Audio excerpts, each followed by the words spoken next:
An Xbox Series S fully portable in the shape of a laptop with a display on it and everything. This is sent to me by the creators of the X screen, and for a certain group of people, this is really cool. So obviously handheld gaming is having a bit of a moment right now. I am also currently testing this little guy called the Valve Steam Deck. You might have heard about it. Leave a thumbs up if you're excited for that video. But this thing, well, this is exactly what it looks like. It's called the X screen for Xbox Series S, and it basically turns the console into a laptop form factor for you hardcore gamers that want to play Xbox games, but not just on the couch. So basically all you have to do is plug it in by connecting this piece to the Xbox like a puzzle piece. It has a USB plug and an HDMI plug in the back, and you plug them in to line the whole thing up, and then there's two bonus little thumb screws, one on either side, to help hold everything in place. And then you use literally the original cable that came with the Xbox, and then boom, the whole thing can light up just like this. The screen turns on, and you're gaming on the go. Now this screen, it's not the highest end screen in the world on paper. Like the numbers, it's an 11.6 inch diagonal screen, and it's 1080p, it's an IPS at 60 hertz, right? But it matches the size of the Xbox, obviously, to achieve this form factor. And then if you think about it, 1080p, right? So the screen you might be already gaming on for a console like this is 1080p, but this is obviously way smaller, so it's actually significantly sharper, the higher pixel density, and so you can sit much closer to it, like I am here. And so it's really just about convenience. To match the size of the Xbox, it's got the stereo speakers up top. It also has an optional stand mode to help you get a better angle, and it's got a crosshair mode to help you better aim in shooter games if you're into that. You basically just have to plug it in and light it up and it starts gaming. So yeah, you know, it's not a 4K or 120 hertz screen or anything like that, but I wasn't really expecting that much from something that plugs directly into an Xbox. And you know what, it still does have this nice matte finish, which makes it easy to see in a variety of lighting situations it might face. The audio gets surprisingly loud. Honestly, it's easy to have a lot of fun playing this almost anywhere that you could fit a normal or super thick gaming laptop. Well, except for the fact that you do pretty much always need to be plugged in. I did see a video on the creator's YouTube channel where they have this massive 99 watt-hour battery, and so you could, in theory, bring it and the battery on a flight, you know, get that seat back tray table going, but it lasts about 40 minutes. So if you have this seat on a plane with no outlet, this isn't exactly great. But overall, you know, aside from the rear USB and Ethernet ports being blocked, and the white color not quite exactly matching up the same as the Xbox plastic, but being really close. This thing is really well built, and it's $250 for the whole kit. So it's on Kickstarter right now. That's basically the same price as the Xbox Series S is going for. It's a little bit pricey, but I'll say if you have the outlet in the back of your car and you want to play Xbox games on the go, like this is the best way to actually do that. Until maybe, of course, Tesla finally ships that gaming feature they've been promising for so long. So overall, I'm gonna give this 7 out of 10. If it's actually shipping and people are playing Xbox games on the go, that's pretty dope. All right, these might be the strangest but coolest earbuds design I've ever seen. These are called Sony Link Buds. They're brand new. You might have seen me tweet about them the other day. And right away, you can tell they're pretty different from normal earbuds. You're seeing things correctly. The earbud is a circle. The part that actually goes into your ear is a circle. I'll explain. So a lot of the headphones we use right now have active noise cancellation, but then a separate feature that they've started adding more and more often, which is some sort of transparency mode. So it uses the microphones around the earbud to pump in sound from the outside so you can walk around on the streets and still hear the cars around you or hear when your bus or train stop gets called. So these are designed so you can always hear your environment around you, even when you're wearing them. So they have an 11mm circular driver and a hole in the middle. So when you put the earbuds in, without playing any music, you can still hear a lot of the outside world around you. Then when you play music, well, yeah, it sounds like the headphones are on with a transparency mode. Now, I found it's not actually as good as, say, AirPods Pro, because those microphones are actually amplifying your environment. So with these, you know, if there's music playing, you still hear a little bit of what's around you, but you can actually drown it out if you turn the volume up loud enough. But I really have been impressed with how well these actually work. I mean, clearly the physics makes sense. There's a hole through it. But yeah, now you're letting in constantly a non-adjustable amount of sound from the outside world. So it's great for listening to music while cars are around you or on public transportation, so you can still hear when your bus stop gets called or something like that.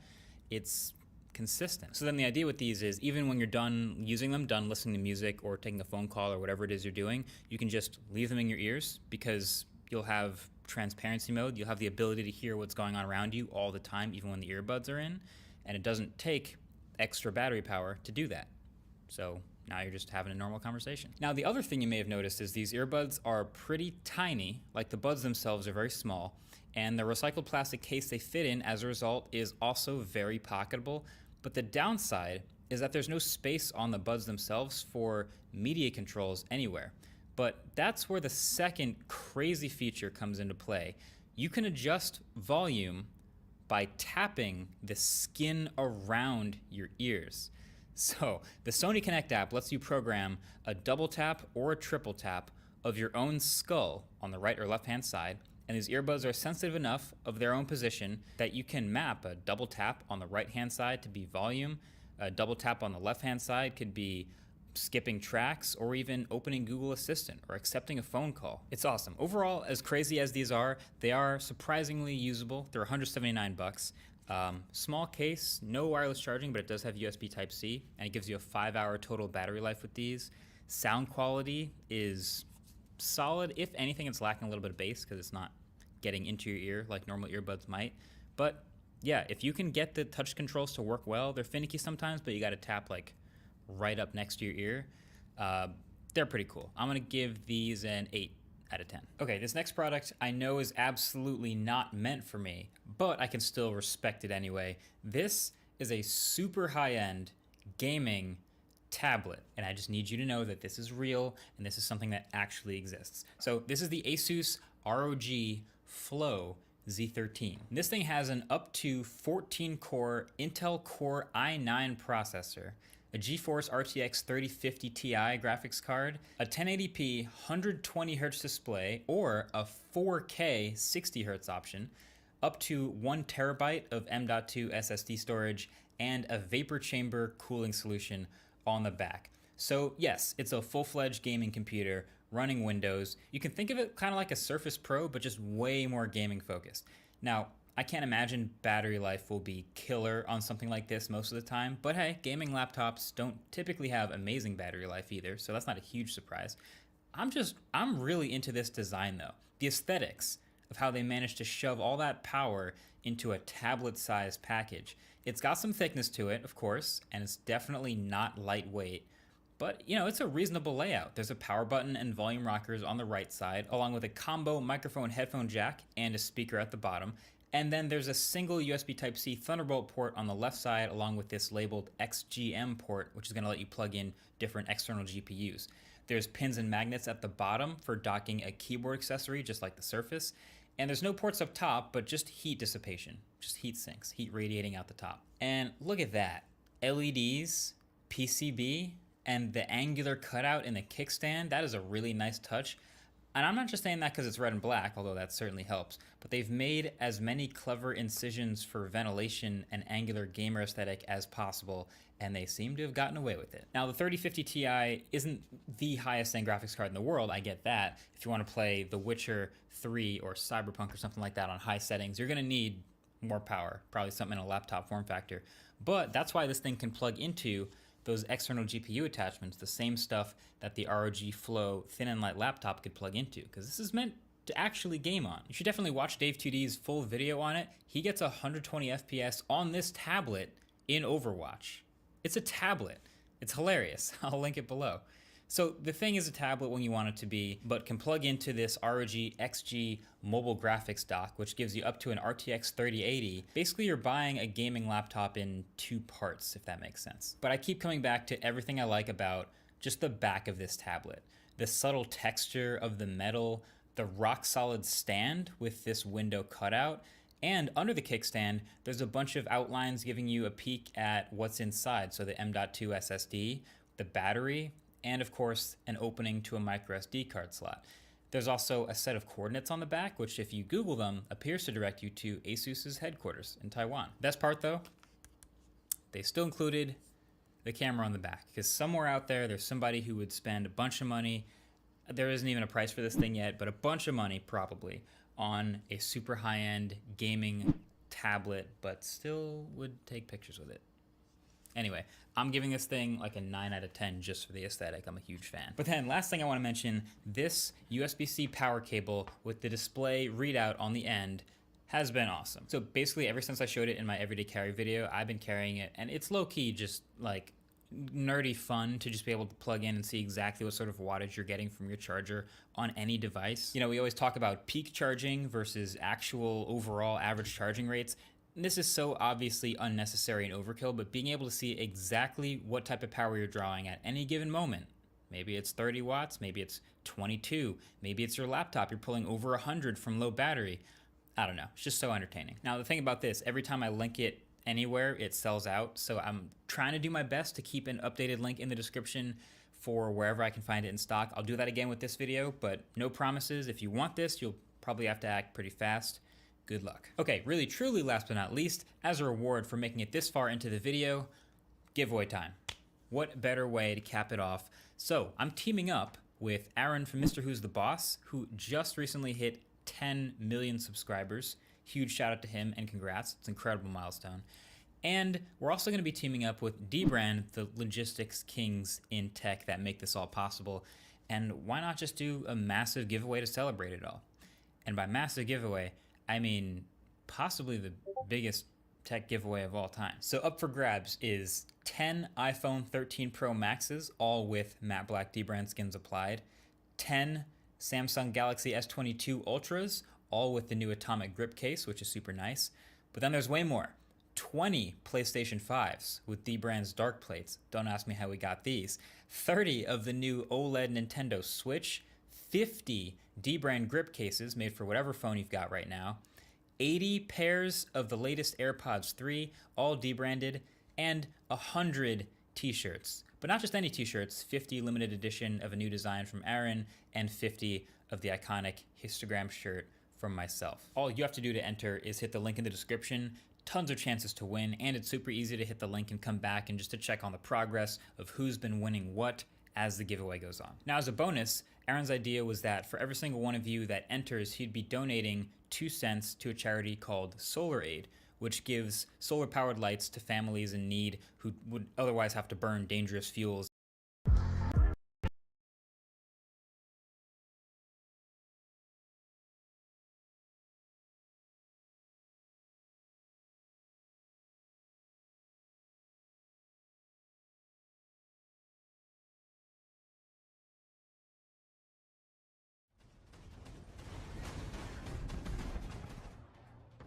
As soon as 50 caliber round hits water, typically it ricochets. So it's highly unlikely that that would penetrate any kind of steel hull. My name is Admiral Jamie Fogo, and I served in the Navy for almost 40 years. When I retired, I took over as Dean of the Center for Maritime Strategy of the Navy League here in Washington, D.C.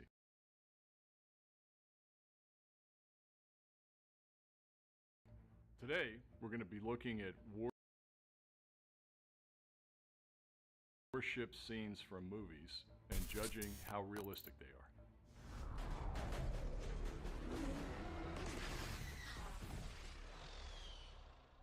King Kong covers his ears, not unexpectedly. You know, hearing protection and hearing conservation is a big deal in the United States Navy. And if you're a gunner's mate or anybody that's been on a ship firing a small caliber weapon to a 5-inch gun, it's loud. So no doubt the only damage we did to King Kong was probably rupture his eardrums.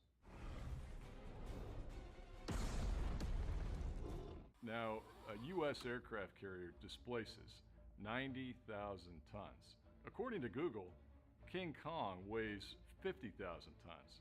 Now that's a heck of a lot of weight, half the weight of the carrier dropping on its deck. But we make our aircraft carriers to be battle ready and battle hardened. So my money's on the carrier as far as King Kong and his 50,000 tons landing and not breaking through that deck.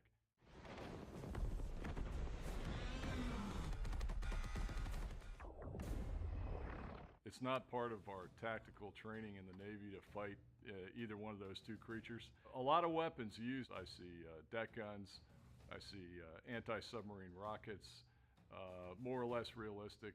Now, when they launch something called a Hedgehog from the starboard side of one of the ships, we don't have those anymore, but some of our allies and partners do in Europe. This is a weapon that's typically used against submarines. We have a more sophisticated and modern method. It's an anti-submarine rocket, so typically a Mark 54 lightweight torpedo. It's launched into the air. When it hits the water, it separates, and that torpedo behaves then just like a torpedo. And the reason you do that is to go after a submarine, not necessarily to go after Godzilla.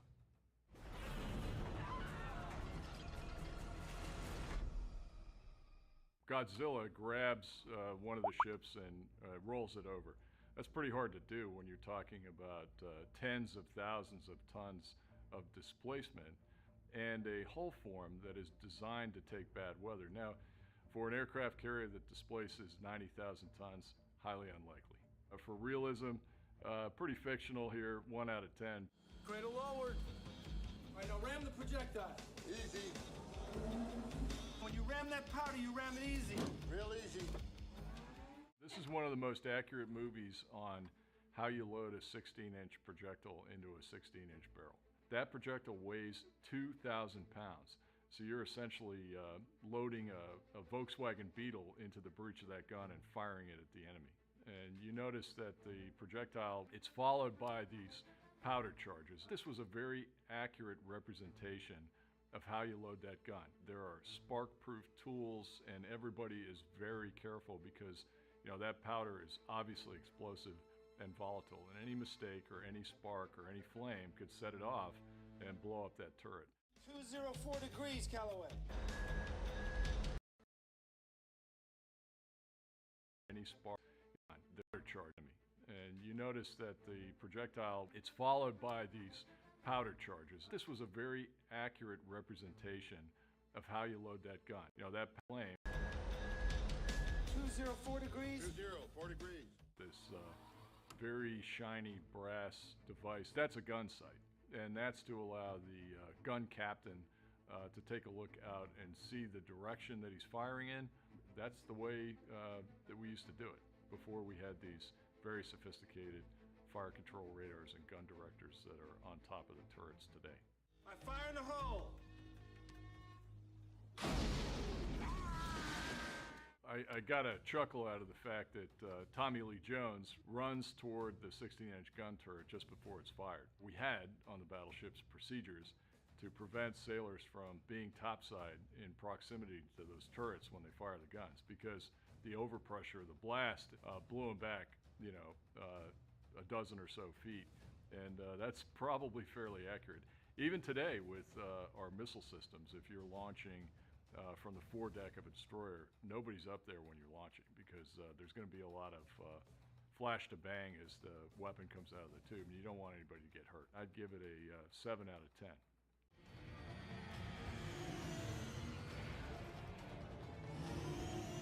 Battleship happens to be one of my favorite movies. These are World War II era ships. They're not part of the active fleet anymore, but these ships are made to fight. And when you're on one of those battleships and you have a belt of armor around you, 12 to 17 inches thick, and 50,000 tons of steel to protect you, that's pretty reassuring. Drop port anchor. What?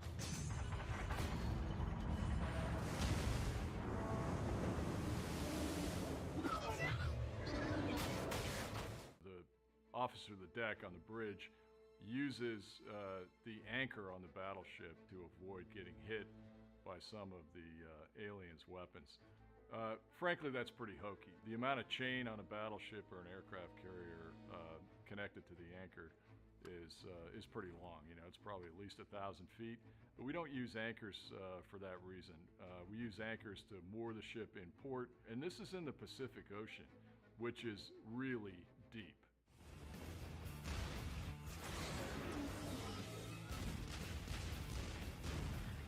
One thing that the viewers might not notice is it's so powerful that the ship actually moves sideways several yards.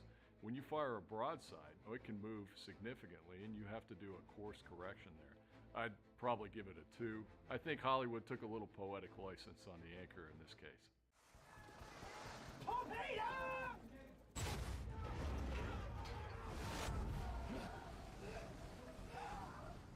This clip is tough to watch.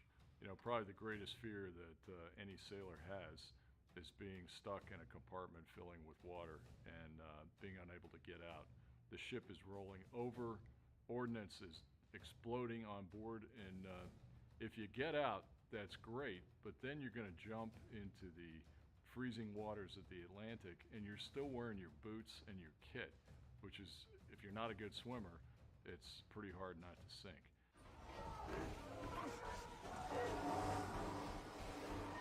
One of the enemies against their escape route are these watertight doors. The watertight doors are heavy, and they're created to contain the water that might be leaking into a compartment, or if there was some kind of a catastrophic explosion. The reason that they're heavy is to contain that blast overpressure in the compartment.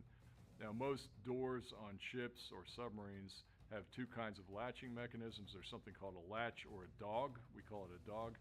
And you know, when you're in normal steaming, you just push the door shut and it latches the same way a screen door does. In the event that you're at a heightened readiness condition, you will crank that wheel to lock that door, and the only way to get it open is to open it counterclockwise. So you can imagine you're at an awkward angle. Your hands are slippery because there might be oil in the compartment, there's water in the compartment, and you're panicking. You know, it's a life and death situation. You're trying to get out. I think the realism factor here is a 10 out of 10. You're panicking. Counter ship that kind of main force, the enemy out, but probably it's pretty hard not to sink.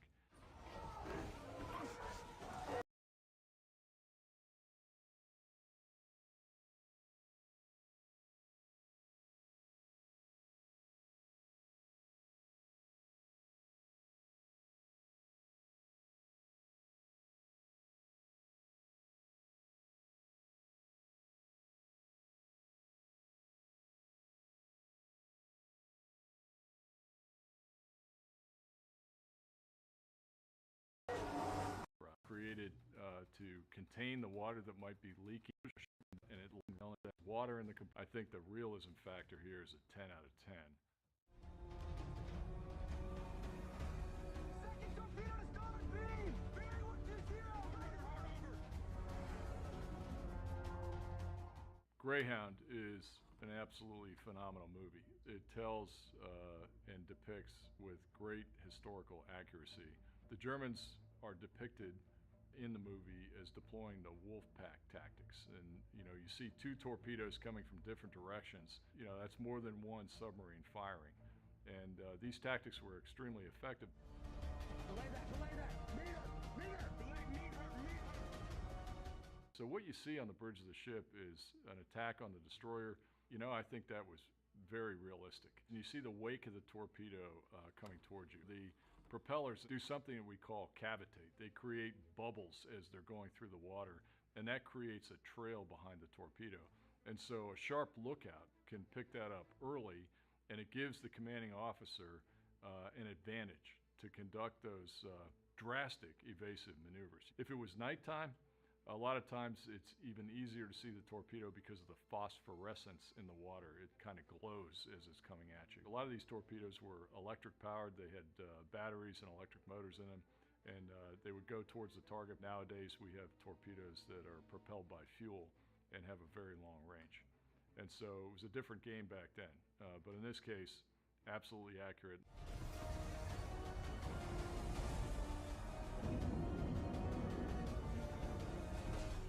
As far as the maneuverability is concerned of that destroyer, you have to keep in mind this is not a battleship that displaces 50,000 tons. These are lighter ships. Nowadays, heavy destroyer in the United States Navy is about 7,800, 8,000 tons. The propulsion systems on these destroyers, the engines and the propellers and the rudders, are made for speed and maneuverability, particularly because in the Second Battle of the Atlantic, They were not only going after surface ships, they were going after submarines. And that means you've got to be able to turn on a dime.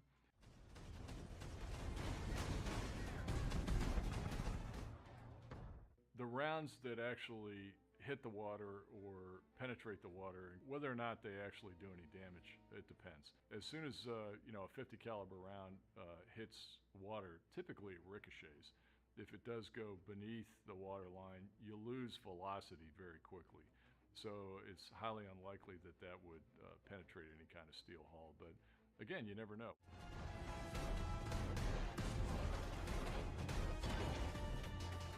So he has to surface because water's coming in. And then while he's on the surface, they finish him off in pretty much of a brutal manner. But you see what looks like anti-aircraft guns that are lowered to the deck plate level. As this projectile went in and it blew up, it may have caused secondary explosions. First there's an initial boom and then a massive boom. There's so much oil and fuel and weapons on board that submarine that once it took that initial penetration of the hull and those shape charges went in and exploded, this movie gets absolutely top marks for me. As far as realism, 10 out of 10.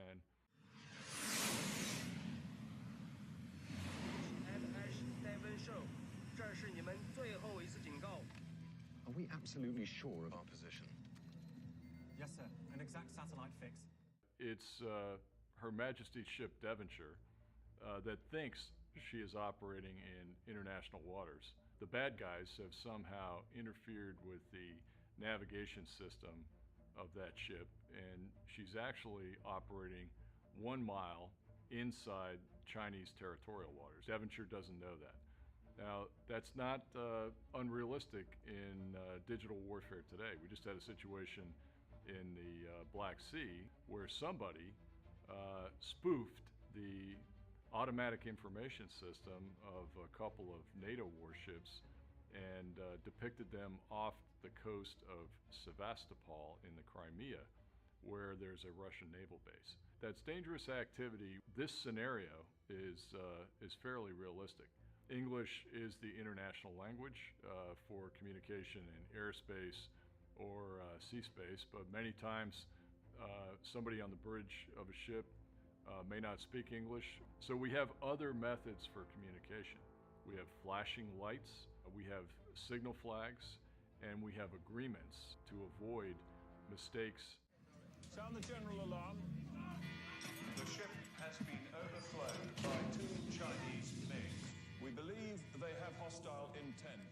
The commanding officer directs a general alarm. So that is a call to action stations, battle stations. There's also a series of red lights that go off. Typically on a surface ship at night, you're in a darkened ship status, so there's very low light in compartments. There are key points throughout the passageways that are lit, but not necessarily red lights. So there's a little bit of Hollywood poetic license here.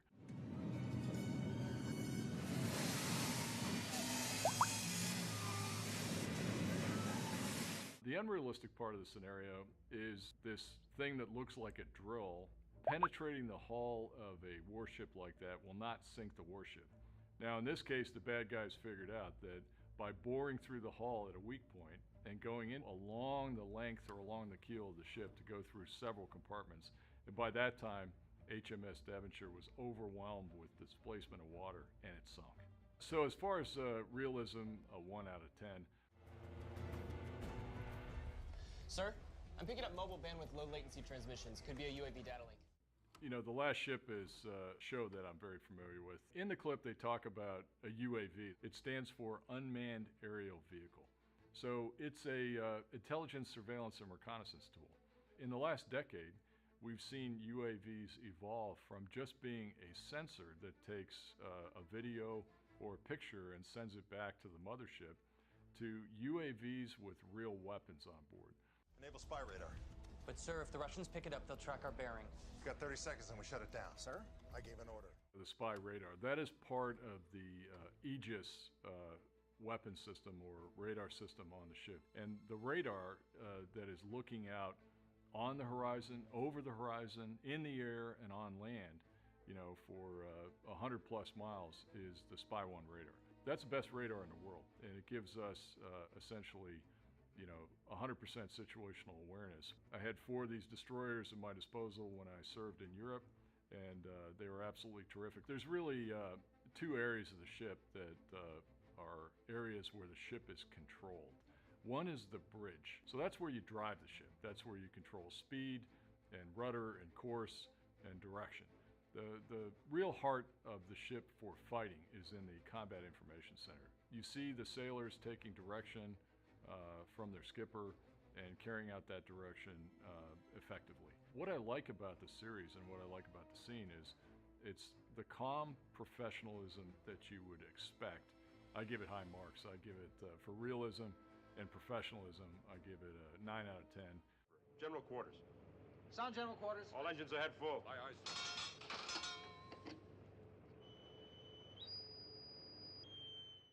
You hear whistle signals from the bridge. In this particular case, these guys are at battle stations. They want to get people's attention. And in the Surface Navy today, tradition will have it that when somebody wants to address the crew over the general announcing system, oftentimes the bosun will blow his pipe to get the attention of everybody. Stand by to roll depth charges.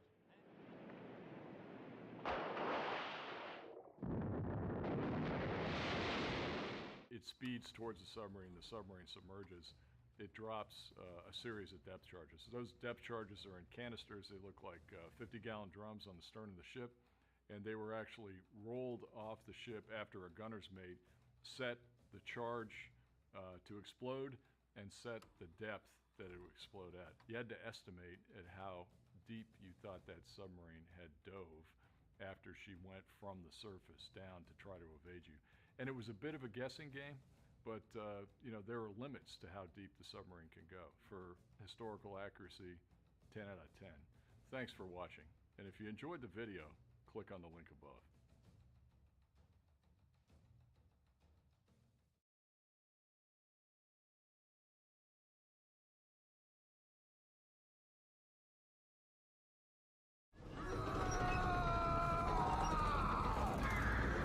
You just made yourself a target, right?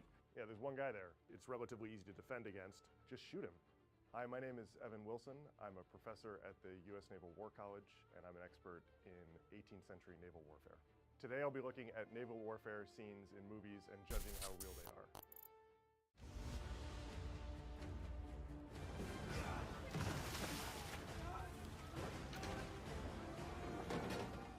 So if you're desperate and you're being chased by someone who you know is stronger than you would throw things overboard if you're trying to speed up. But the thing that's really going to lighten the ship is throwing the guns overboard. I mean, that's the fastest way to lighten it. A 32-pound cannon or something like that weighs 7,000 pounds. What they're throwing overboard is like a single cannonball isn't going to make any difference in the speed of your ship.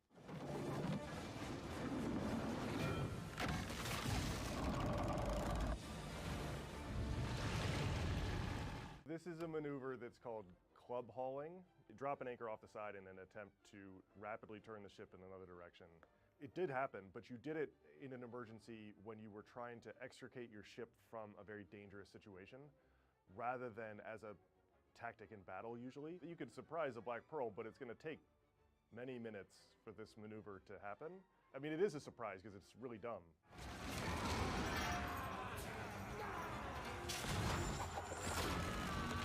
So that's chain shot. That's a real thing.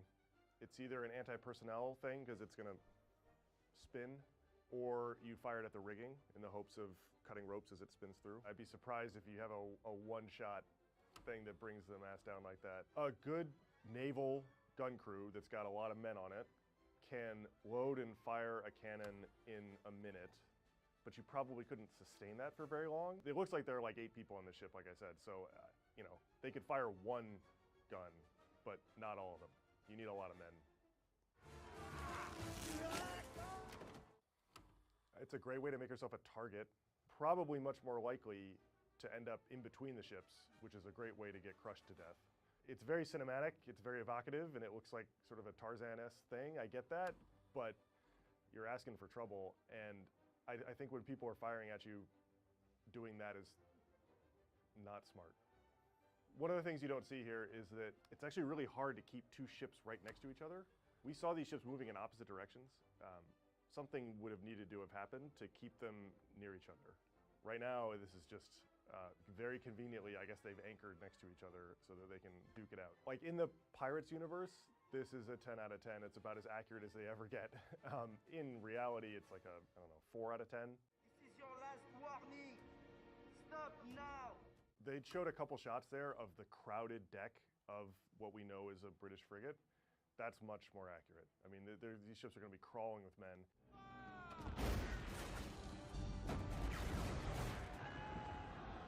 So that's a pretty risky strategy to try to knock down the mainmast of the enemy ship because masts are hard to hit. But firing into the rigging was a real tactic because the masts are held up by the rigging. So the reason you'd want to knock the enemy mast down is to disable his ship. And then he couldn't chase you anymore, and then you could just leave.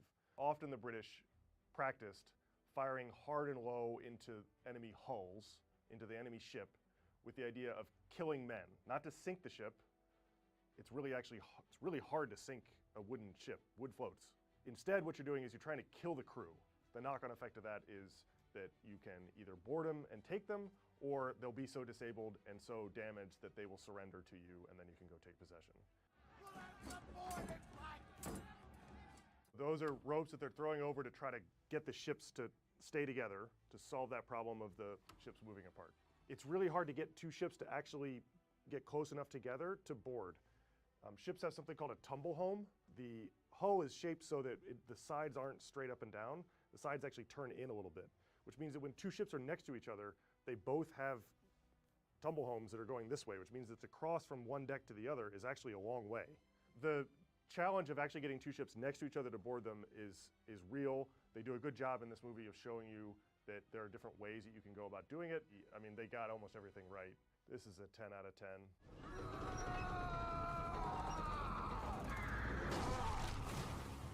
That's supposed to be sort of the bowsprit. That's the mast that sticks out the front of the ship. That's really essential to hold up most of the rigging of a ship. If you were to put elaborate metal claws on the front of it, you'd, first of all, probably not be able to sail the ship very well. Secondly, be very heavy on the front of your ship and cause your ship to go like this. You can run your ship into the other ship and then board it from there, but you do that by just clambering over your own bowsprit. You don't do it by like staging an elaborate entrance in which, once again, just like with the Tarzan rope thing, you just made yourself a target, right? I mean, they stand there shocked that it's Euron, but like, just shoot him. Flaming arrows, I would say no. That's not something that would work, mainly because to make a flaming arrow work, you probably have to light it on your own ship. And fire is by far the biggest threat to ships. Wood, canvas, pitch, tar, like this stuff is really flammable. Firing flaming arrows at someone else's ship is much more likely to set your own ship on fire than to set the other guy's ship on fire. The fact that they correctly identify that one of the greatest fears for a fleet would be fire, and that would be the thing that would make Euron scary, I think is accurate.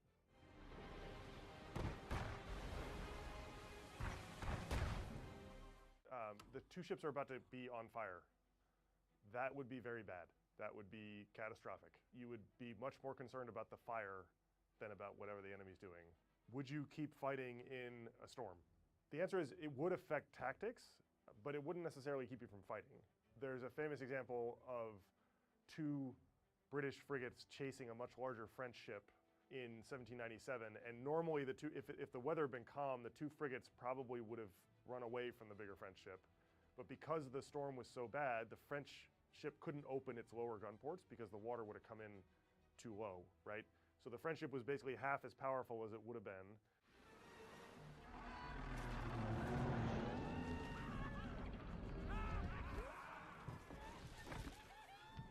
I don't feel like I need to explain that, but I can if you want. What's the name of the Carnival Ride? That's what they clearly saw that at a carnival, and they were like, let's make that happen.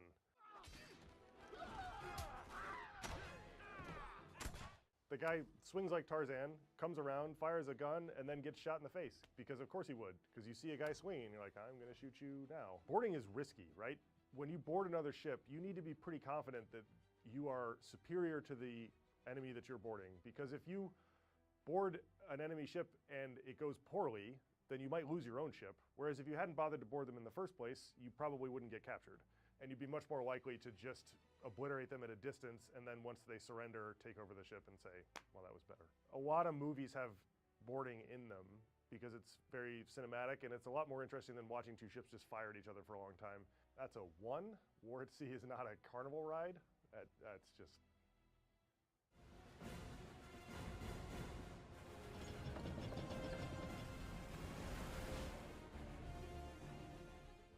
Look at the way that the wind is blowing the sails of the British ship from behind and the sails of the other ship from that direction. I mean, that's a really good illustration of the wind doesn't work like that. The wind has been disengaged from this scene so that these ships can turn however they like.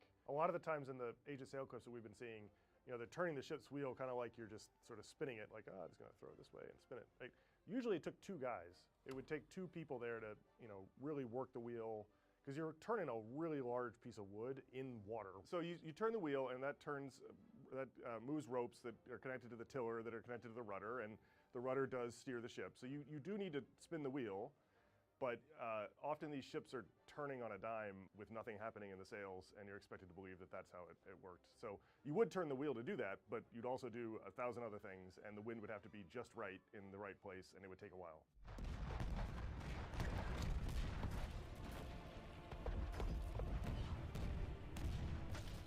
These ships are passing each other very quickly. I mean, the combined speed there is like, I don't know, 15 miles an hour. The number of seconds you'd probably have in which the enemy ship was in just the right position to fire on it would be very few. And so you'd end up with them just, you know, you do a little bit of damage and then the ship would just sail on. You could double up on an enemy ship like that, and there are famous examples of it. At the Battle of the Nile in 1798, the British do this to the French. It's a great way to do a lot of damage because it forces the enemy to fire on both sides, to figure out which way, you know, to concentrate.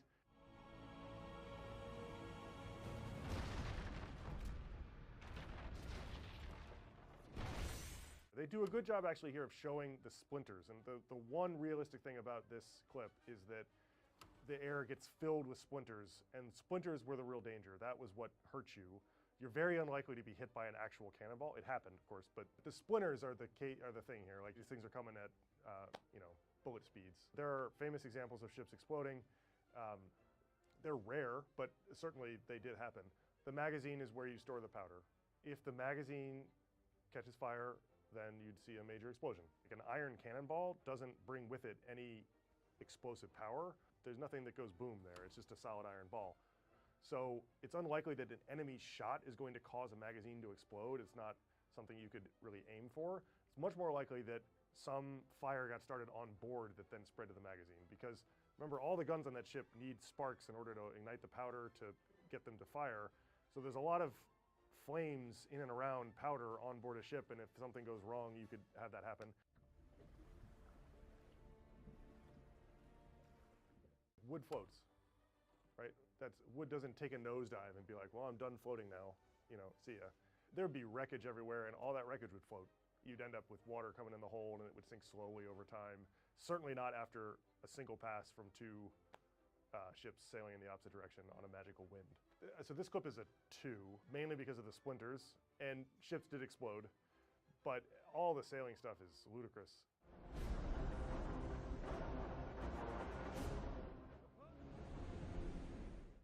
Yeah, I don't know what to say about that. What happens when a ship goes downhill? I don't know. I'd be much more concerned about the wave and the curvature of the earth there than the enemy ships, but that's a fantasy element we can leave aside. Rowing a ship using human power is pretty inefficient. The way to get your ship going fast enough to do any damage with the ram means that the rest of the ship needs to be pretty light, and you need a lot of rowers. They've done some testing on this. The answer is an untrained crew could get a trireme going maybe 9 knots, which is like a jog. It's like 8 miles an hour, right? So yeah, it's not that fast. The way that they're sort of moving relatively slowly as they approach the ship is, sure. And then it's like sort of accelerated at the end and then the ship bent. You could probably poke a hole in the guy's ship if you really were going to try to ram the guy, and you would aim for the middle of the other guy's ship because that probably would be the weakest part.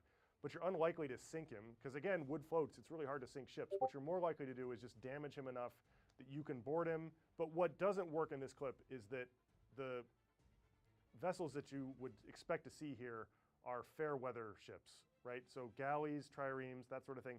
These are not all-weather vessels that are going to handle a big sea. These ships would be mainly struggling to survive rather than able to fight much. Maybe it's a 5. Yeah, they had triremes. They fought like this, sort of. Their boat is turning into more boats! The division of the pirate ship into small ships to send them out to attack the small ship doesn't make a ton of sense to me. You'd use the small boats on your big ship to tow you places in a flat calm sometimes if it were an emergency. But otherwise, the little boats that you've got are not going to help do much.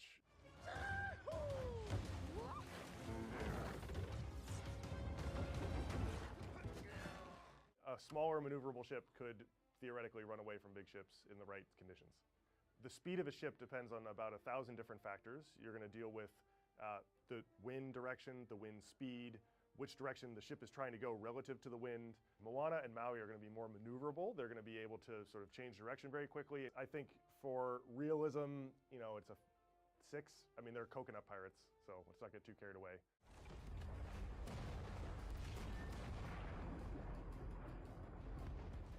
So now's probably a good time to talk about range.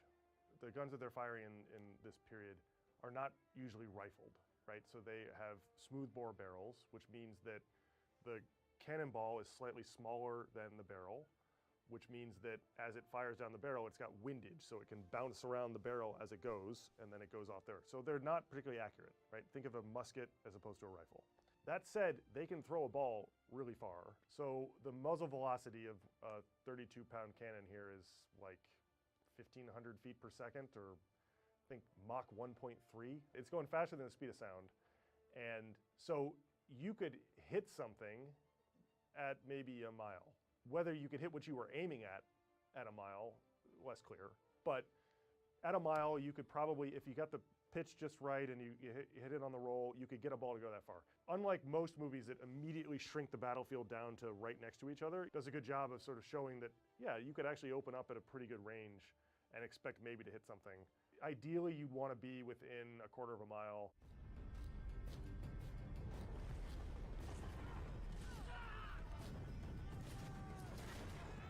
You'd only do that in very short ranges.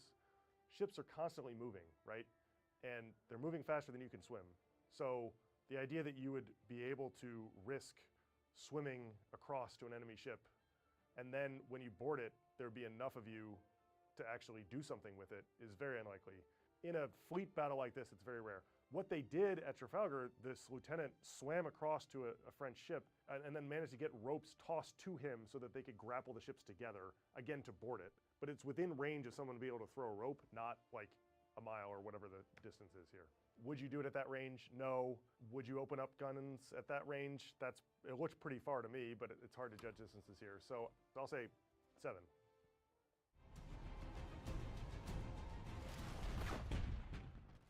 That weird funnel of ships was strange. There are a lot of collisions that are about to happen in that fleet right there, so you wouldn't get that close to each other. But they're basically trying to form a line of battle. Forming a line of battle was a technique developed in the middle of the 17th century, in the 1650s, roughly. And it was a defensive technique. So you form ships in a line of battle, one after the other, lined up like this. Remember that ships' guns, the most powerful ones, fire sideways, but ships sail forward, right? You line up all of the ships in your fleet, one after the other like this in a line, so that the weakest part of every ship, the bow and the stern, is facing a friend. The most dangerous part is facing the bad guy. You form a really effective defensive barrier that means that it's very difficult for the enemy to do anything to you because you can keep them at bay with your massive, powerful guns all lined up. And that's called the line of battle. And it basically is the major fleet tactic for the next 150 years. If you had a solid line of battle that wouldn't get broken, then chances are you weren't going to lose the battle. That gun sort of gently rolled back when it fired. Like, that's not nearly violent enough. 7,000 pounds moving backwards 10 to 11 feet, you wouldn't really even see it. It would be so fast because the thing that's going out the front is going out at Mach 1.3. Now that put a huge amount of stress on the ship's side because it meant that the bolts that held it to the ship's side had 16 tons of force pulling them that way every time you fire the gun. So one of the things that they learn over time is don't fire every single gun on the ship at the same time. Do a rolling broadside so that you don't exert 16 tons of power on every single bracket on every single side of your ship. So bang, bang, bang, bang, bang, bang, bang, not kaboom, right? It wouldn't necessarily tear the ship to pieces, but it certainly put more stress on it than it would if you sort of staggered the firing a little bit. To fire these cannon, put the slow match on the touch hole. Well, all that's doing is igniting a stream of powder, a fuse that's going to go down the touch hole into the actual charge, and then sometime in the next 2 or 3 seconds, the cannon's going to fire. But I can't exactly predict it, which again makes aiming really hard, because the ship is moving in all sorts of directions, right? It's going forward, it's going, pitching and rolling and yawing and all these other dimensions. They do a good job of actually showing slow match in this clip, but they don't. The guns don't recoil fast enough, and there's not enough sort of uncertainty about it. This is probably an 8. You don't normally see lines of battle in movies, and so credit where credit's due. If you take nothing else away from this show, right, wood floats. If you enjoy this video, click above to watch another one.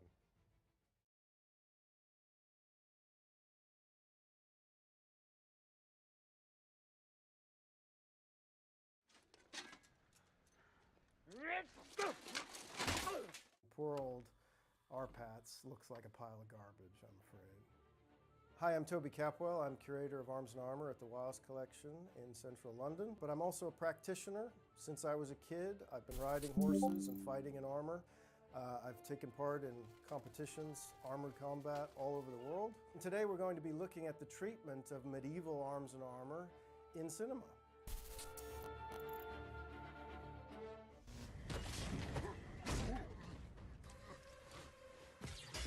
Oh, stop. Did you see that?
He just got shot in the armor, and it knocked him, but it didn't stop him.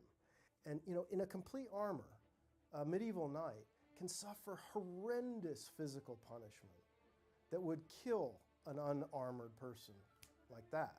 But you can take the hits, and in armored combat, there are times when you decide to let your opponent hit you because you know you can take it and you're going to do something else. You're not going to waste time defending what doesn't need to be defended. And the armor in this clip takes on, again, narrative significance. It's storytelling. he can take a shot right in the chest. So that's a pretty big character point, wouldn't you think? He's not clunking around all cumbersome. He moves like a real knight.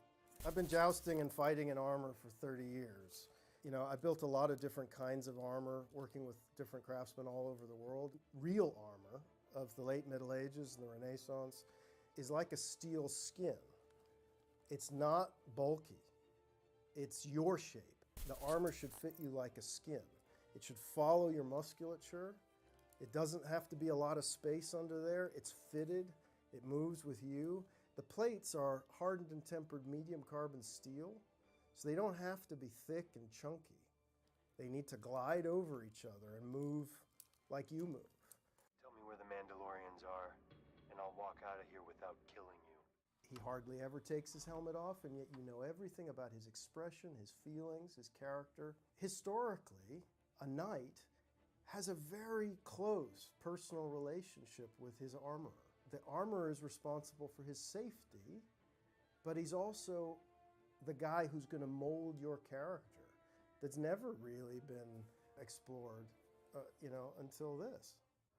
I said, where are they? It's got a couple of possible sources of inspiration. On the one hand, it looks a lot like an ancient Greek hoplite's helmet, the ancient Greek heavy infantry of like 500 BC or thereabouts. These very distinct spectacled helmets with these like eye cutouts, the nasal for the nose, and then the cheeks brought in.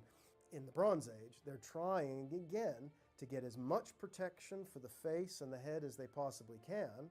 So that's where that really closely set kind of spectacled profile comes from. That was then imitated in the Renaissance. You know, in the 15th century in Italy, and very rapidly everywhere else, people became fascinated with the classical world again. And they started looking back to the ancient Greek and Roman precedent.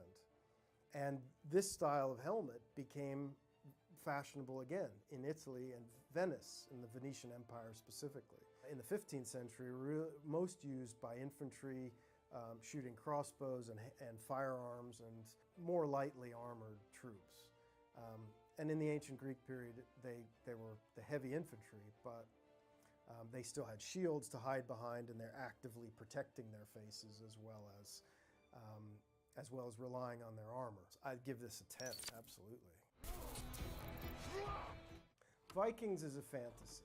You should really treat it as a fantasy. There's a lot of things to like about this show. And that makes it almost the more tragic for me, because those Anglo-Saxons are all wearing late 16th century helmets. The Burgonets with the high comb and the peak, they are 800 years wrong. The leather biker gear. There is almost no historical evidence for leather clothing.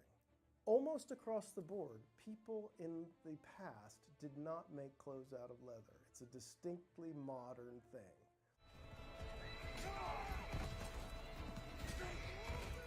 The axe is fine. I don't have a problem with the axe. I do have a problem with none of the main characters wearing helmets. You can't go anywhere near a battle like this without a helmet. So, I mean, someone like Ragnar Lothbrok, or someone of that stature, would have amazing mail coat, he'd have jewelry, he'd have big, thick gold stuff on him, he'd have a gilded sword. He does not have to look like a pile of leather crap. I'm gonna give it a 3. Could not be undone.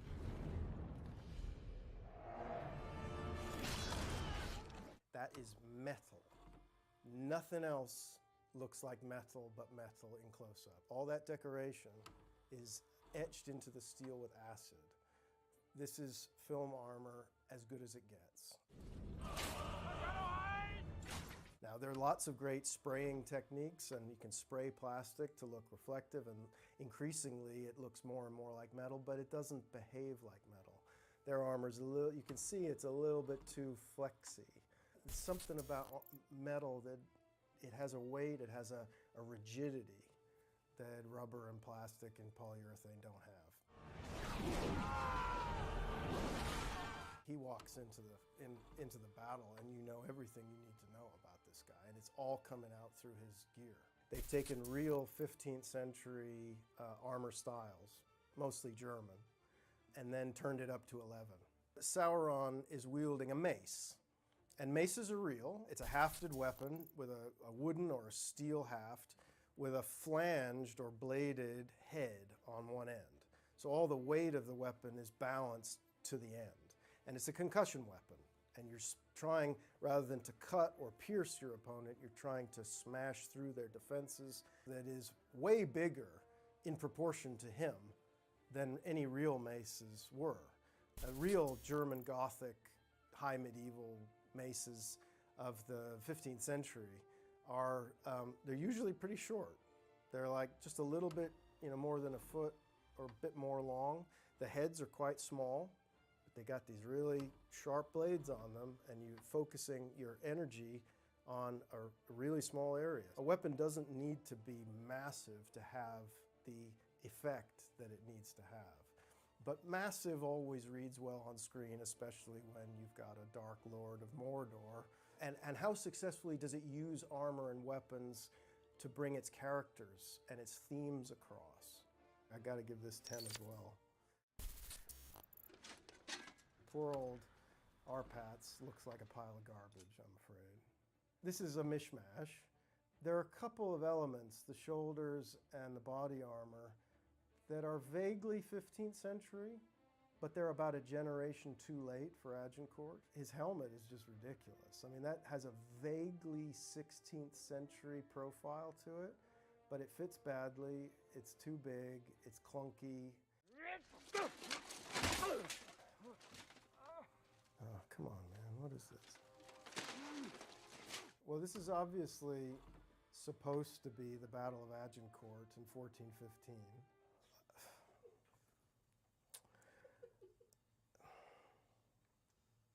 At the real Battle of Agincourt, it was very muddy. The French had 10,000 fully armed knights. That was the entirety of their army. They had archers, but they didn't use them. The Pas de Calais mud is like this thick, gluey clay stuff, very difficult to move through. And it would be difficult regardless of what you're wearing. Armor often gets blamed for the French defeat at Agincourt, as if the French were wearing heavy armor that the English were too clever to wear or something. The fact is, the English, including Henry V here, were wearing full-plate armor of the time. The English had 1,500 fully armed knights, whose job it was to protect those famous archers.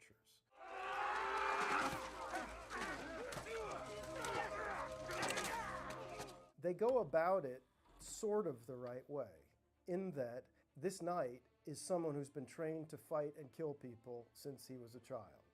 And he's very, very good at it. The only way you've got any chance of this, if you're an archer or an English foot soldier or whatever, is to get 6 or 7 or 8 of your friends and pile in, all at the same time. Don't take turns, he will kill all of you. You gotta all go together. And 4 or 5 of you gotta hold him down, and then 1 or 2 of you have to stab him in the eyes and in the gaps in the armor. You don't stab through the armor. When King Richard III was killed at the Battle of Bosworth, they immobilized him, they held him down, someone took his helmet off, they probably cut the chin strap and took the helmet off, and then they can do as they like. They cut off the back of his skull, they stabbed him right through the brain, they did whatever they wanted. I'll give it a 1 because they've got mud and archers working together, but I can't give it any more than a 1. It's a massive lost opportunity. It's a legal procedure where they're determining the ownership of territory with a trial by combat. They're attacking each other on the wrong side. If you can see, they're passing right to right, which is wrong. They shouldn't be doing that. Because your rein hand is in your left hand, so it can't wield a weapon. Your rein hand is in your left, so your left side is more exposed. So that's where your shield goes. Your lance is in your right hand. Nobody's allowed to be left-handed in the Middle Ages. In traditional knightly mounted combat like this, you always pass from left side to left side. Unhorsing someone is very difficult, and it only happens when certain key factors all come together.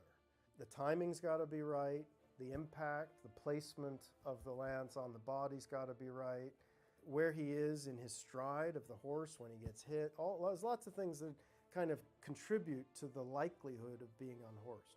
But as a general rule, it's very, very difficult to separate a good horseman from his horse. If this was a later period, in like the 15th century, full plate, when you have full plate armor, you can be run over by a horse in full plate armor and you'll be just fine.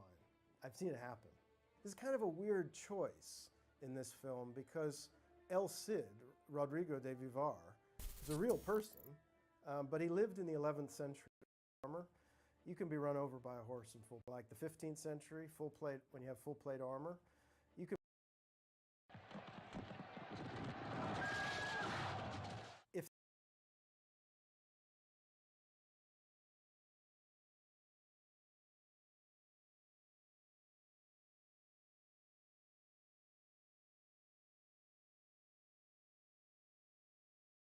If this was a later period, in like the 15th century, full plate, when you have full plate armor, you can be run over by a horse in full plate armor and you'll be just fine. I've seen it happen. This is kind of a weird choice in this film because El Cid, Rodrigo de Vivar, is a real person, but he lived in the 11th century, in the late 1000s. It's largely looking like the early to mid 14th century. Uh-oh. The 16th century two-handed swords are coming out now. We assume for some reason that a bigger sword hits harder than a little sword. That, you know, these are not firearms. This is not a higher caliber sword. You know? They didn't have two-handed swords in El Cid's lifetime. What you're seeing Charlton wearing here is what's traditionally referred to as string mail. It's a knitted garment, knitted with big knitting needles. So you've got big loops in the weave of the knitting. And then they iron it flat, spray it silver, and it looks like mail. Or they think it does.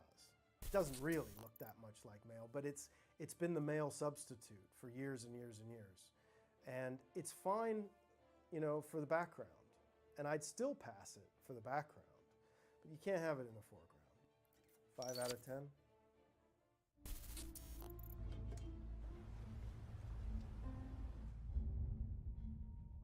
A diving suit is very much like armor in the sense that it protects you from a hostile environment of a different kind. It's a complete fantasy because he's not got an air supply. Diving suits are a real historical thing. There are designs going back to the 14th and 15th centuries, in the late Middle Ages, of designs for diving suits. The skills of the armorer would be recruited for doing something like this. They work purely on a basic system of water displacement. The suit is not watertight. The water can get in. You pump air into the helmet and it displaces the water below your face. But the water, as the pump is going up and down, the water goes up like this. And it sometimes covers your face and sometimes goes down, and you hope they pump hard enough to keep you from drowning.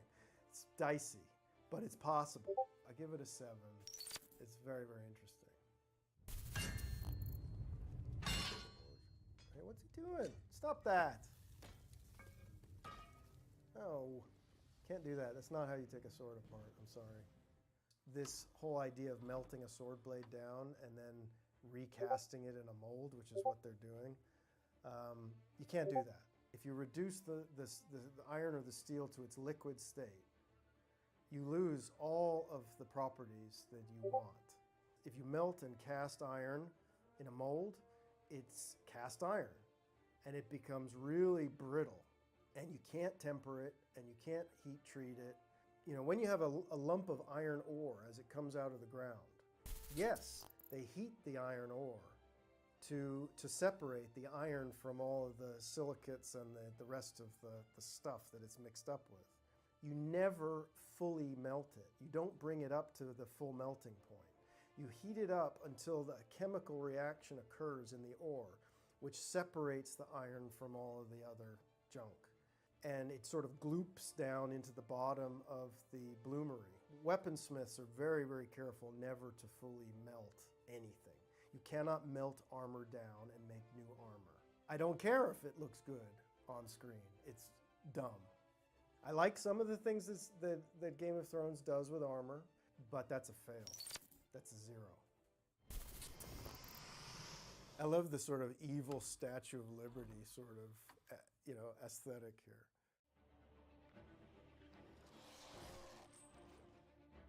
I think the star of that scene is the flail. Real flails are derived from farm implements, the articulated staffs that are used for threshing wheat. And if you have a feudal peasant army and they need to take whatever hurty things are to hand, a flail, agricultural implements are good. It's a staff with just an eye bolt articulation and then another piece of wood. When such an idea is weaponized more extensively, they add a short length of chain between the staff and the head. Flails almost exclusively are a lower class common soldier infantry weapon. The knights didn't use them. Because they're kind of scary and they have an inherent mechanical intrigue, they've become much more famous and much more popular to the kind of popular conception of the medieval knight than they really deserve to be. But it's great here. I mean, again, it totally works here. No flail was ever that big. No flail ever had a chain that long. But in this context, it works great. I can't think of another weapon that would have the kind of visual and story character-driven impact that this has in this scene. It's got to be a 10 out of 10.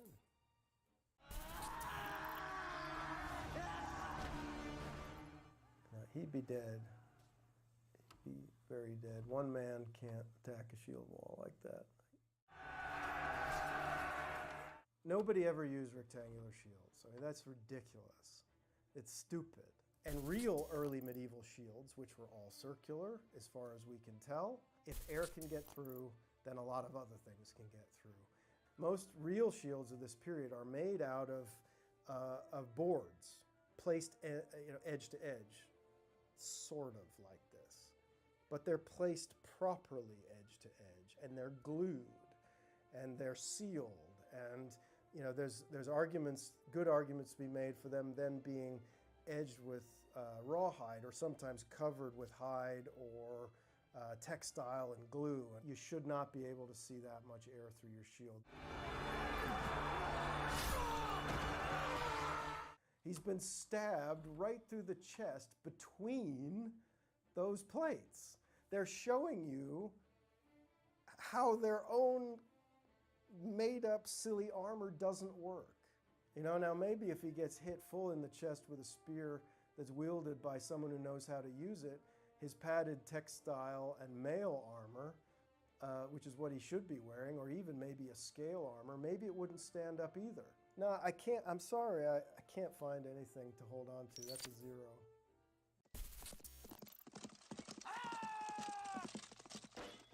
Well, bad lance technique. I'll give them a pass on that because they wouldn't have known what good lance technique is. It's a very common thing in jousting sequences in movies that they lower their lance to a horizontal and then they kick on and gallop along. And they're galloping along with their lance on the level. You don't do that. You're sitting on a horse. You've got 12 feet of pine lance and the horse is going up and down like this and you've got it here. It's inevitable that it's going to start to do this. And it's got a steel head on the end. There's weight right out on the end of that. And pretty soon, this thing is going up and down, and you couldn't hit a barn door with the thing. You've got no chance of controlling where that spear goes. And you get the horse going, and then you don't have to worry about your opponent until the last second or so of the interaction. And then it comes down, boom. It takes practice. If you're too late, you miss. If you're too early, you get tangled up and look like an idiot. But if you get it right, you're always on. A lance came down, it got tangled up with my lance in a joust, and it came down, and the steel spearhead, which has 3 prongs like this, 2 of the prongs went past my hand, and the third one bypassed the defenses of my armor, the gauntlet. It went just under the plate, through the leather glove, and into me. I finished the competition before I even realized I needed to go get sewn up. Yield, sir. I have the advantage. Now again, this is all metal armor. It's all aluminum. Aluminum sprayed black or aluminum polished. but look how good it looks. They worked hard to do what they were doing, and they knew what they were doing, and I think it deserves a 7.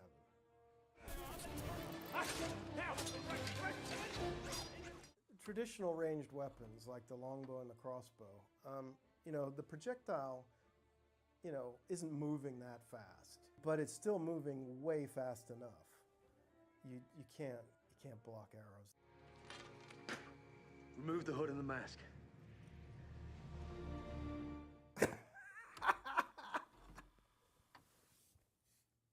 It's an interesting outfit he's got on. You know, who's he come as? He's got a vaguely 11th or early 12th century helmet, but he's got full plate armor under there like the 16th century or something. I'll give it a 2 because it's funny and it's Nicolas Cage. Oh man, that's funny. Fire arrows as a rule get way overused in cinema. These are a little more interesting though. Hi, I'm Toby Capwell. I'm curator of Arms and Armor at the Wiles Collection in central London. Since I was a kid, I've been riding horses and fighting in armor. I've taken part in competitions, armored combat all over the world. Today we're going to be looking at the treatment of medieval arms and armor in cinema. What business does an elf, a man, and a dwarf have in the Riddermark? Speak quickly. Yeah, this is a great entrance of a character. You know, Tolkien imagined the Rohirrim as Anglo-Saxons who fought like knights on horseback. Because the Anglo-Saxons didn't. They rode horses, but they got off to fight. They didn't fight on their horses. The design of the helmet is derived from early medieval examples. He really should have his chin strap done up. The helmet is riding a bit too high on his head. The brow of the helmet, the horizontal edge there, should be right down on his eyebrows to really protect the front of the skull. You want to bring that down as far as it can go, and it can go right down onto your eyebrows. So I'll stick this on, all right? This is one of my own, made for me. Okay? Now you see, that brow is right down on my eyes, and it's sticking out beyond my skull, right? So a weapon comes in, it can't get to me. The skull, it might get there, but that's still safe. Give me your name, Horsemaster. You know, things were often more highly decorated, even for practical fighting, than modern people often imagine. They're going for armor that looks kind of architectural, like the dwarves build, you know, caves and they work with, you know, rock and it's under mountains and stuff. So they're looking for a kind of blocky aesthetic. It's starting to look a bit too much like polyurethane here to me. There's something about metal that it has a weight, it has a rigidity that rubber and plastic and polyurethane don't have. I got to dock them a couple of points here for the fit and the chin strap, but it's still got to be like an 8 out of 10. What's he doing? I think his son was already a knight at this point. I don't know why he feels the need to knight him again. This is a total mishmash of pretty good and pretty not so good. The mail that you're seeing in close-up here is real mail, and you can actually even see the rivets that are closing each of the links. It's not fitting him well, and it's not tailored to him. It's something that's been just hoiked out of a van and stuck on the actor. A lot of film mail is just like plastic links butted together, sprayed silver. For a lot of uses it's fine, but they don't have the rivets. Real mail is, you know, iron links riveted closed. I appreciate the fact that he's got a lining under there. He's got padded textile under the mail, which you have to have, otherwise it is going to do precisely nothing for you. A lot of exposed throats there. And they've stuck random articulated shoulder plates over the mail shirt. This is Robert the Bruce in the early 14th century. They were starting to introduce more hard armor. They're a long way from full plate armor at this period. They're a significant way away, really, from articulated constructions like that look a bit like the tail of a lobster or whatever. It's a later thing. And the shoulders were less of a priority in this period. If you're going to put plates on a guy in this period, it should be on the elbows and the knees. And here you can see his mail is a little off center. His bagging around his throat just is bad. The key thing about a mail hood is that it has a piece called a ventail, which comes up and ties up to the chin, and it's sculpted to protect the whole throat. You know, this is armor that's doing nothing because I can stab him straight through his windpipe. This film is actively engaging with real heraldry. Heraldry is the system of colors and shapes put onto shields as a form of visual identification. So when all these guys are in armor, it's hard to tell who's who. Heraldry was the answer, and it works very well. They got things wrong that they didn't have to get wrong, but they still did a fair amount that's right. 7 out of 10. What? Nothing. I like this little scene because it shows that getting shot with arrows isn't immediately fatal.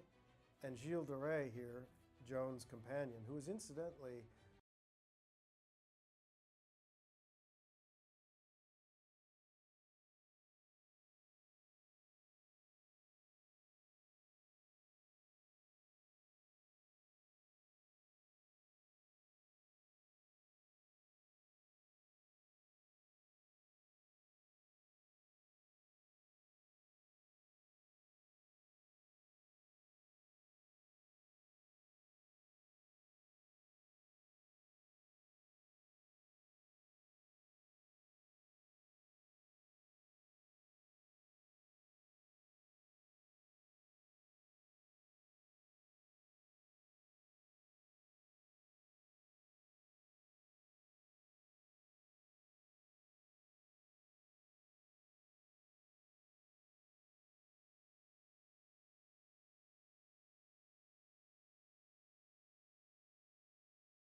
a serial killer in real life. He was a quite pretty despicable child murderer. But anyway, he knows that he can take a hit. She's not wearing armor in this scene. He is. Shot for shot, a longbow arrow has very little chance of hurting a man inside. You need the kind of mass volume that Henry V organized in his armies to put so many arrows downrange that somebody's gonna get hurt no matter what. I asked for a grandiose coronation, and this is what you get. This?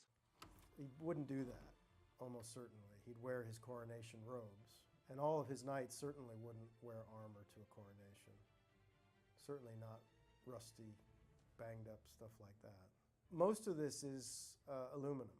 This armor is made by Terry English, who's one of the most famous modern armorers working in cinema. He's made armor for lots of things. He made Arnold Schwarzenegger's Mr. Freeze armor for the Batman movie. He's made Space Marines armor for the Aliens, and he's done a fair amount of historical stuff. The king here is putting on gold armor. It's gold colored. And this is actually good. This doesn't look like gold armor, but fully gilded armor, where you have steel armor, and then it's copper plated, and then it's fire gilded, where you mix gold with mercury, and you apply this mercury gold mixture. If you then heat that mercury up and you boil it off, it leaves the gold chemically bonded to the steel. Normally, most people wouldn't be able to afford that. I mean, really only kings can afford this. And not all kings, but the French kings liked this. It was a distinctive thing, actually. It creates an image of a king as like the sun manifested in human form, like a superhuman being. But it would have been nicer if they'd given Terry the budget to gild it properly. I give it a 4 out of 10. We've already been through this before. We both know you haven't got it in you. A sword is not a gun. Pointing a sword at someone out of range with your arms fully extended so you have nowhere to go with it doesn't achieve anything except making you look like you've never held a sword in your life. You point your weapon out there like that, he's going to take it away from you. There's often not enough color in medieval depictions in cinema. Medieval people loved color, bright color and richness. It didn't populate their world very much otherwise.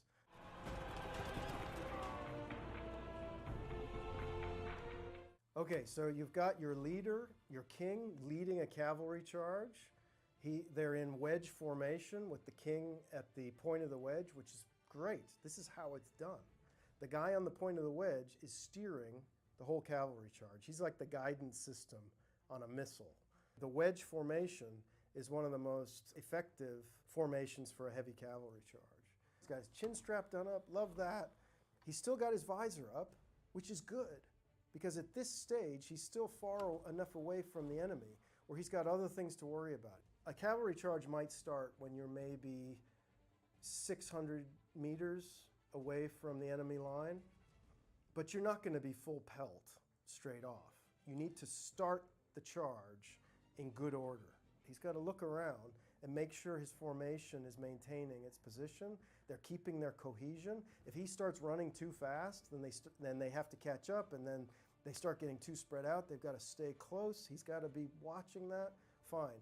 But now the real test of this sequence, and the thing that Hollywood hates to do, is cover its famous actors' faces. But in a real cavalry charge, this guy, once he's got himself set up, he needs to close that visor. And let's see if they do it. He could close it right about now. Now would be good.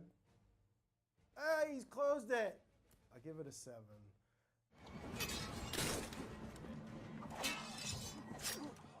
If I could change one thing, I would change this. He's wearing his gorget on the outside of his breastplate.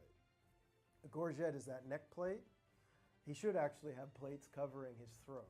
The gorget has neck plates in here, and it comes down and has this larger chest plate. That chest plate should be underneath the breastplate. And the breastplate has a turned edge to stop things sliding up into your face. But if anything does get past, it hits the gorget. But in Game of Thrones, they habitually put them on the outside, and it's a howler that I can't abide.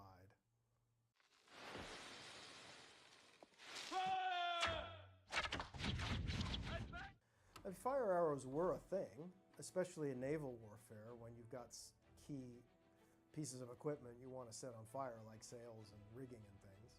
Fire arrows, as a rule, get way overused in cinema. These are a little more interesting, though. There's something more interesting going on. You see, it's not just a lump of burning material stuck on an arrow.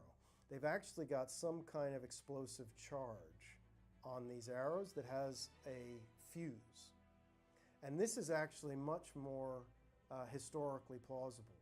There are early incendiary manuals from the 15th and 16th centuries that give designs for different kinds of gunpowder bombs and other explosive devices to be put on arrows and crossbow bolts. My lord! I love this right here. That's armor doing its job. You know, an arrow, when it hits you in full armor, it'll probably glance off. That's what armor's designed to do. But if it hits you square and it gets enough purchase, it can start to bite into the steel. And if it hits you somewhere on the arm or the shoulder where the steel is thinner, it might even get through. Chances are most arrows are not going to get through enough to do meaningful damage to the person inside. But they are going to get stuck. And seeing a knight fighting on the walls in a siege with arrows stuck in him is the best thing I've seen all day. 10 out of 10, absolutely, just for that. One of the absolute best treatments of historical armor in any film ever is in Laurence Olivier's 1944 film. Absolutely, just for that. Is in Laurence Olivier's 1944 film, Henry V. But the film is set and the design is led by the reality of clothing and equipment and architecture and so forth of the early 15th century. One of his historical advisors was my predecessor at the Wallace Collection, the keeper of arms and armor in the mid-20th century, Sir James Mann. And Olivier went to the Wallace Collection and he saw the collection and he worked with James Mann, another arms and armor scholar named Charles Beard. And that film looks just like a 15th century manuscript come to life. And it's real steel armor on all of these actors, and it's one of the best ever.